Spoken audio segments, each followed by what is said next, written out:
compatriotes. Bonsoir. Manambo Kambote Nabino.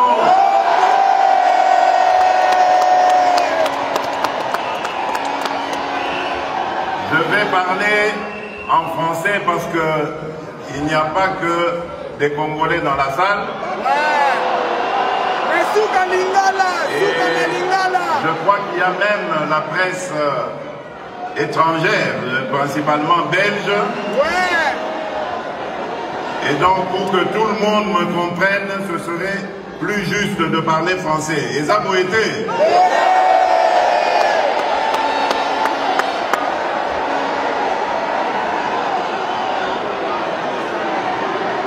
Mesdames et messieurs, chers compatriotes,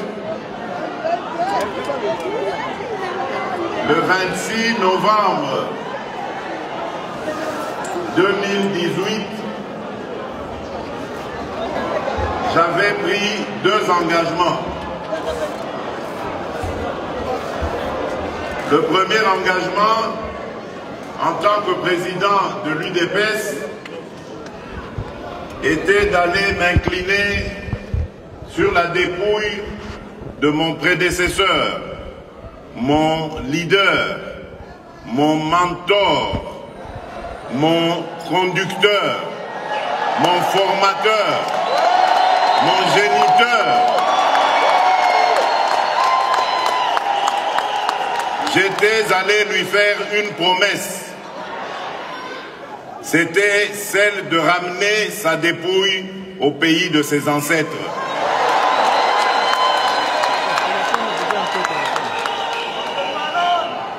Ma deuxième promesse, je vous l'avais faite à vous, chers compatriotes. Vous qui m'avez vu naître politiquement, parce que c'est ici que j'ai aiguisé mes dents politiques. C'est dans ce pays que j'ai pris mes premières fonctions politiques à la cellule de l'UDPS Leuven. C'est dans ce pays que j'ai accru ma capacité à développer la diplomatie de mon parti. Et donc c'est dans ce pays que j'avais fait la promesse à vous, mes frères, mes sœurs, de vous ramener la victoire.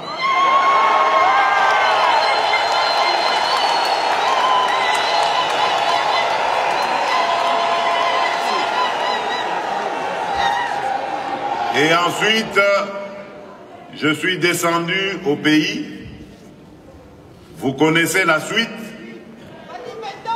Nous avons fait une campagne, dite campagne du pauvre, avec très peu de moyens, mais nous avons pu, grâce à Dieu, sillonner beaucoup de partis de la République. Au bout du compte, Dieu nous ayant fait grâce, nous avons obtenu la victoire.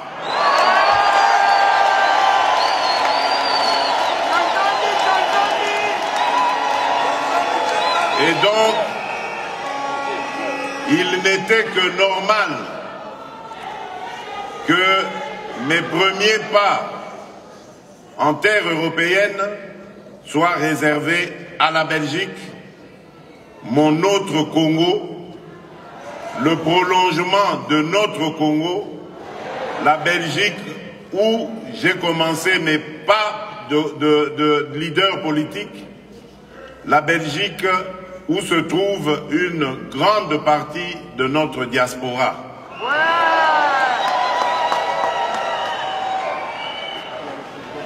Et donc je suis là d'abord pour vous remercier de vos prières, parce que je sais que beaucoup, Batiaki Mabolongo Nassé,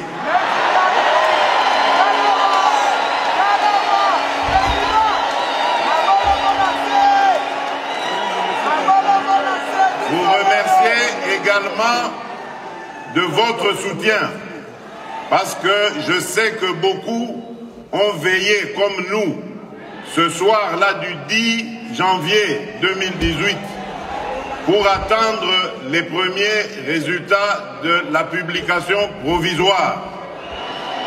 Et ensuite, 10 jours après, pour attendre les résultats de la publication définitive par la Cour constitutionnelle. Je tiens à vous remercier chaleureusement. Merci. Et donc, je vous remercie.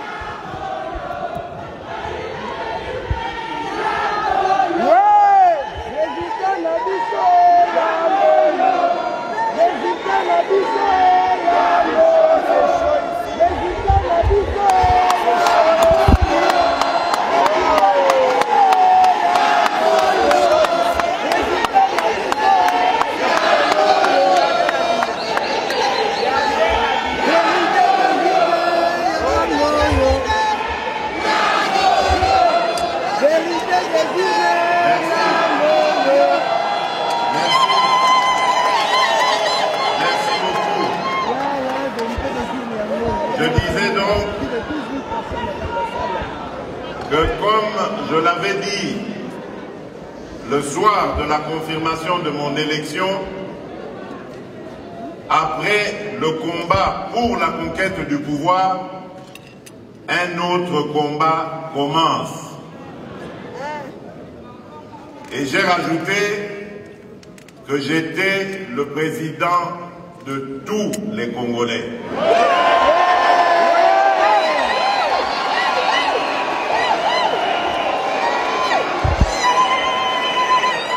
J'étais le président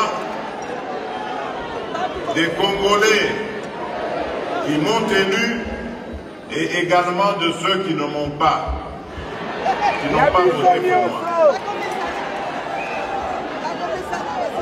Et donc, à partir de ce moment-là, j'ai lancé un appel à l'unité des Congolais. Parce qu'un autre combat commence, comme je l'ai dit, le combat pour la reconstruction de notre pays. Amen. Et croyez-moi, chers compatriotes, peu importe le temps que vous prendrez pour rentrer au pays, sachez toutes et tous, là où vous êtes et dans ce que vous faites, il y aura toujours une place pour chacun d'entre vous chez nous.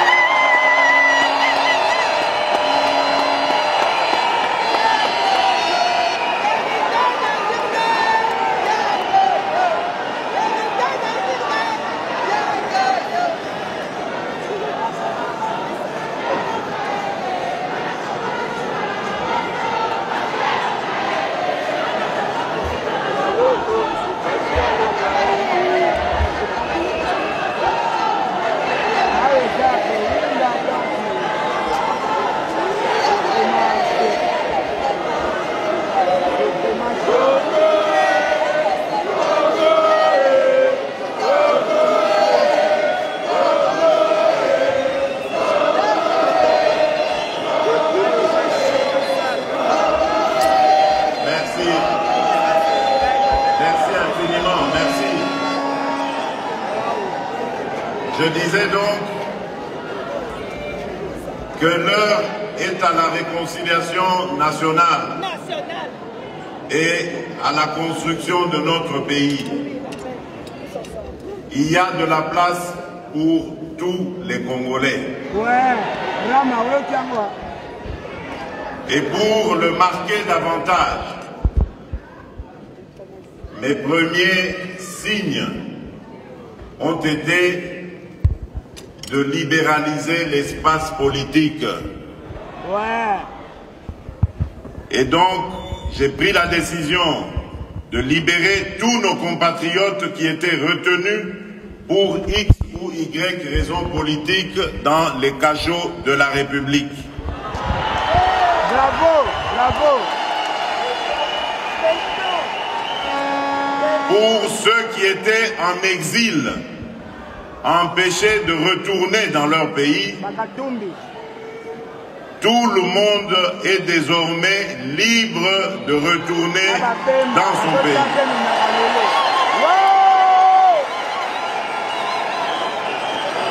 Aujourd'hui, il n'y a plus de raison désormais à prétendre craindre le pouvoir qui est en place. Mais je ne demande pas à revenir incessamment parce que je connais les réalités de la vie à l'extérieur du pays, surtout ici en Belgique. Je connais les engagements professionnels, ce que cela signifie, et je sais que la réinsertion sociale, lorsque surtout on est à la tête d'une famille nombreuse, n'est pas assez facile. Donc prenez votre temps, chers compatriotes, mais n'oubliez pas de rentrer dans votre pays.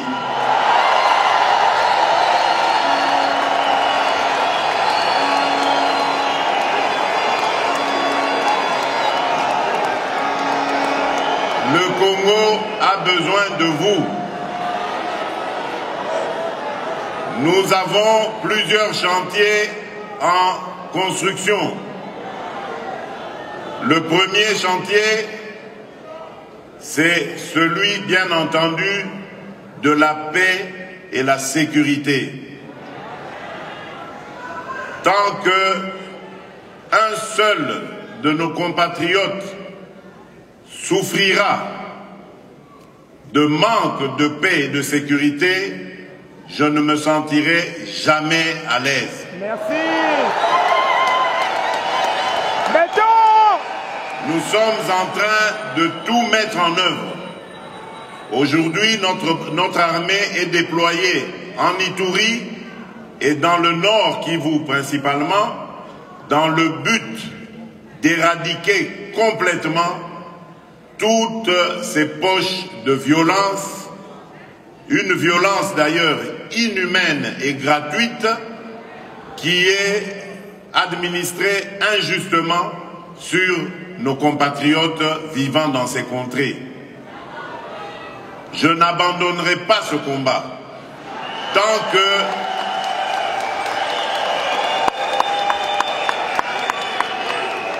que ces renégats Banyangala Katawana seront là.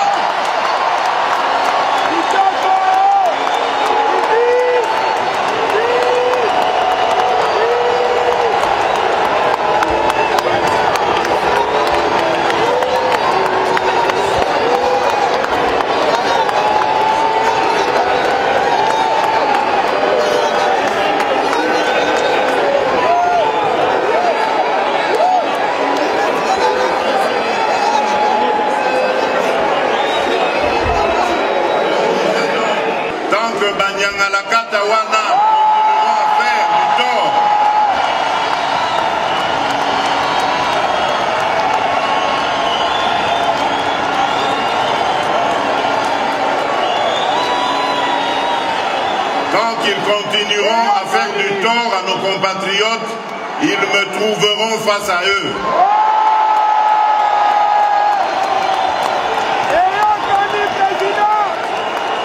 Mon objectif, c'est la paix et je prends le serment ici de ramener la paix totale dans notre pays.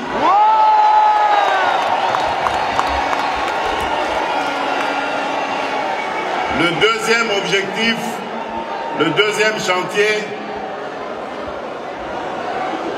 c'est celui de l'instauration d'un état de droit. Ce vœu cher à notre grand combattant, l'immortel Étienne Tshisekedi Wamulumba.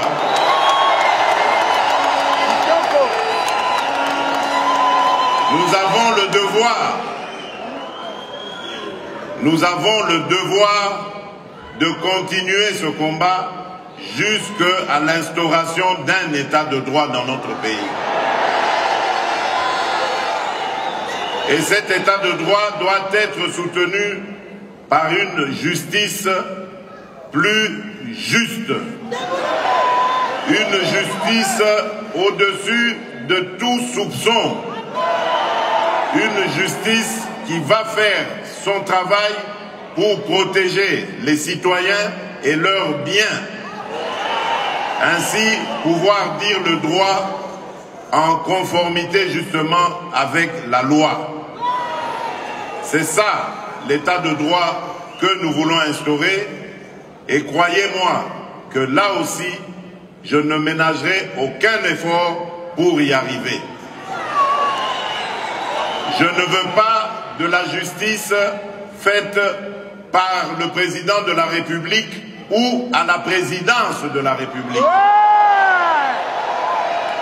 Je ne suis pas un dictateur et je ne veux pas qu'on fasse de moi un dictateur.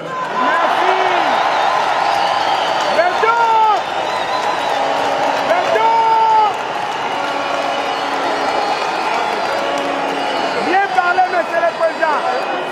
Merci.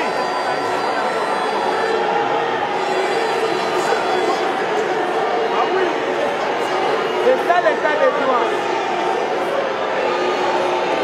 Mandela! Mandela! Cet état de droit nous permettra de déployer en toute confiance notre programme, et ça, ce sera le troisième chantier qui s'attaquera aux luttes, à la lutte contre les anti-valeurs. Merci. La lutte contre principalement la corruption. Ce mal qui a rongé notre pays et qui a complètement ruiné notre économie. Merci. Tant qu'il y aura des corrompus en République démocratique du Congo, le développement ne sera pas possible. Merci.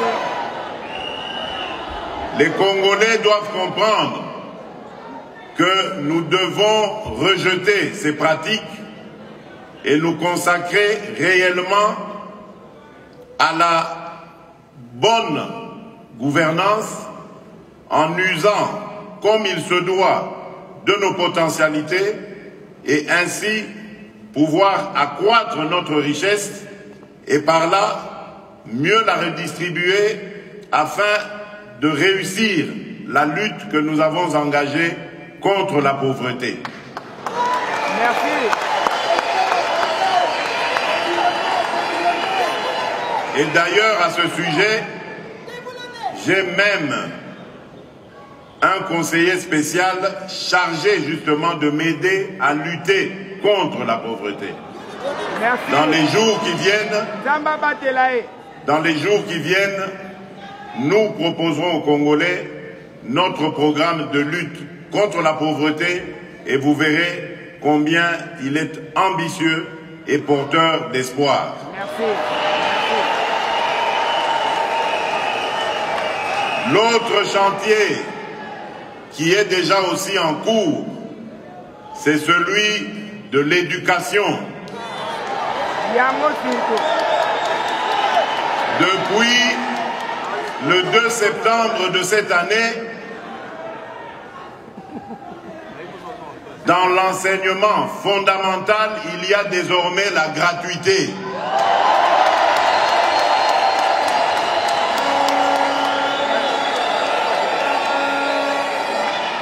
Donc, moi, na Congo, à Kozala Lissous, où il est traité.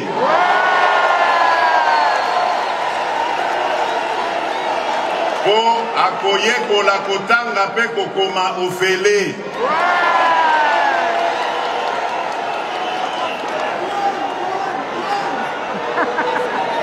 Nous poursuivrons ces efforts, palier par palier, pour que demain, ce soit les études du secondaire et plus tard, les études universitaires. Avant la fin de mon mandat, j'aimerais revoir les premiers étudiants boursiers bénéficiant de la bourse du gouvernement de la République.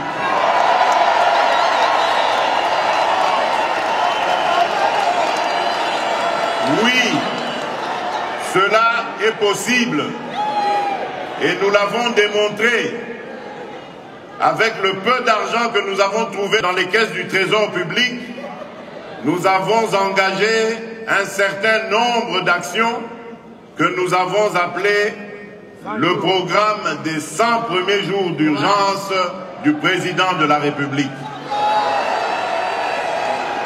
Avec ça, nous avons réussi beaucoup de choses, mais je sais qu'il y en a encore beaucoup d'autres à réaliser. Mais nous avons remis en état plusieurs routes, nous en avons construit d'autres, nous avons construit des ponts, nous avons désengorgé des territoires entiers, nous avons restauré des écoles, nous avons construit des écoles, nous avons restauré des hôpitaux, nous avons construit des hôpitaux, bref, nous avons fait beaucoup de choses avec peu de moyens.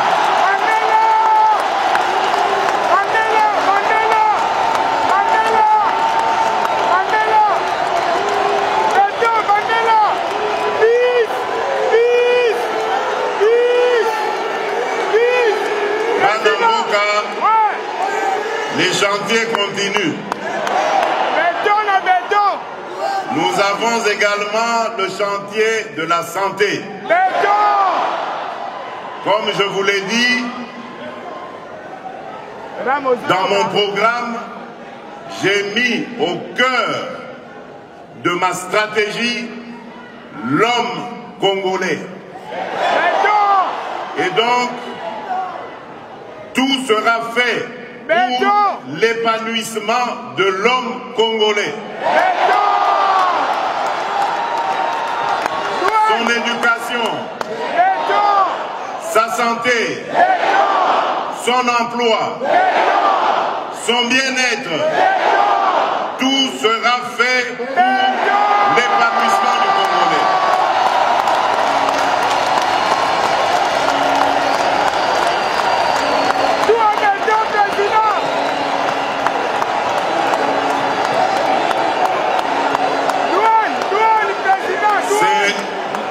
Après avoir obtenu l'épanouissement du Congolais, que nous pourrons être sûrs maintenant de développer notre pays. En même temps, nous nous attaquons au chantier des infrastructures. Vous savez que notre pays est en grand déficit de routes, de ponts, de voies ferrées et fluviales. Nous avons depuis quelque temps entrepris des contacts en tout genre. C'est ce qui explique d'ailleurs les nombreux déplacements que j'effectue avec des investisseurs dans plusieurs domaines pour qu'ils viennent nous aider à reconstruire notre pays. Nous avons d'énormes projets qui vont transformer la République démocratique du Congo en pays développé.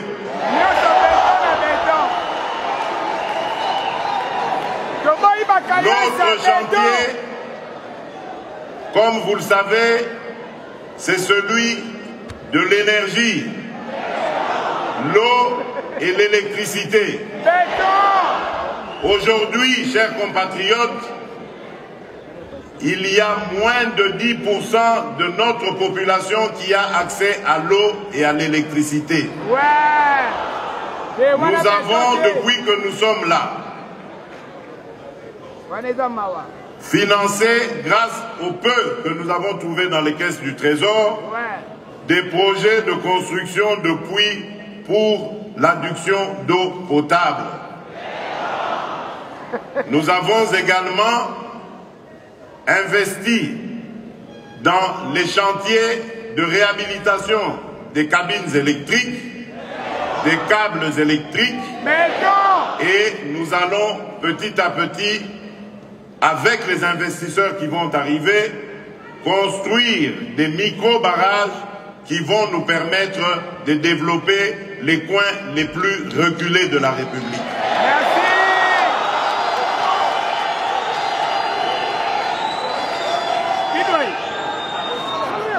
Nous avons également le chantier du numérique et ça va faire plaisir aux jeunes.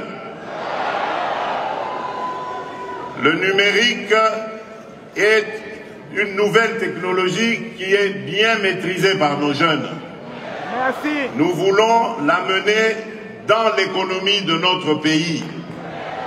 Cela nous permettra de mieux rationaliser nos dépenses et nous permettra d'augmenter les recettes du Trésor.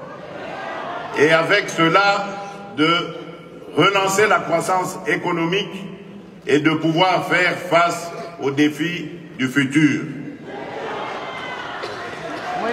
Nous avons également le chantier, et c'est un chantier énorme, de la diversification de notre économie. Comme vous le savez, les mines, les activités minières, qui pourtant devaient être un bonheur pour notre pays, sont la source de tous les malheurs du Congo et des Congolais. Nous avons donc décidé de sortir du tout minier pour aller principalement dans des domaines comme celui de l'agriculture, dans lequel il y a beaucoup de choses à faire. Je vous ai dit ici qu'on va construire des micro-barrages. Ils vont servir aussi à alimenter les industries agroalimentaires que nous allons construire. Nous aurons le mérite au moins de transformer ce que nous allons produire, de le distribuer à la consommation nationale et s'il y a de l'excédent, de l'envoyer même en exportation à l'extérieur. Le Congo regorge de 80 millions d'hectares de terres arables, avec à peu près la moitié en terres irrigables. Donc nous n'avons même pas besoin d'engrais. Et avec ces étendues, nous pouvons nourrir plus de 2 milliards d'humains. Donc le Congo va être une terre d'espoir pour beaucoup d'Africains. Et même au-delà de l'Afrique. Merci. Donc nous sommes sur le chantier de l'agriculture qui est un véritable Eldorado. Et ainsi, le sol congolais pourra enfin prendre sa revanche sur le sous-sol. Merci. Lequel sous-sol nous n'allons pas abandonner. C'est vrai que les mines nous ont causé beaucoup de malheurs, mais c'est surtout parce qu'il n'y avait aucune organisation sérieuse dans ce secteur. Ou plutôt, s'il y avait une organisation, on n'en avait pas tenu compte, on a préféré ruiner l'économie minière. Et donc nous allons remettre de l'ordre en nous conformant aux lois en vigueur, en rassemblant les creuseurs que beaucoup de traders utilisent à tort pour faire du mal au cours de nos matières précieuses. Et donc, nous remettrons de l'ordre, comme c'est stratégique. Je préfère me réserver et ne pas donner ici la stratégie que nous utiliserons. Mais ce qui est certain, c'est que nous allons nous réapproprier l'initiative de la vente et de la rente de nos propres minerais. que tout simplement, nous allons travailler sur la valeur ajoutée à y donner. J'en ai assez que les mines congolaises, la terre congolaise ne servent que de terre d'extraction. Maintenant, il est temps aussi que ce soit une terre de transformation. Nous allons transformer nos matières premières, leur rajouter de la valeur et accroître notre économie par ce fait. Voilà, mesdames et messieurs, chers compatriotes, voilà brossé en quelques mots les ambitions de celui qui est votre fils, votre frère, votre père, votre ami, votre compatriote. C'est l'ambition qui m'anime. Je l'ai promis et comme vous le savez, je ne suis pas homme à promettre en vain, je le réaliserai. Merci. Je l'ai dit, je veux rendre aux Congolaises et aux Congolais leur dignité, leur fierté, leur bonheur, leur joie de vivre dans un Congo uni, fort et prospère. Bobo Sanate, Papa Lobaki, le peuple d'abord. Je vous remercie.